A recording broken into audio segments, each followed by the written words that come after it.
Hello everyone, I hope you are doing well. Today we'll talk about how to fix or how to solve the problem of Pawns.App. We click on settings,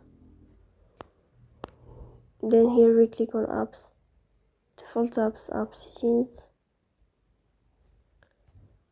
On above here we search about Pawns.App and we click.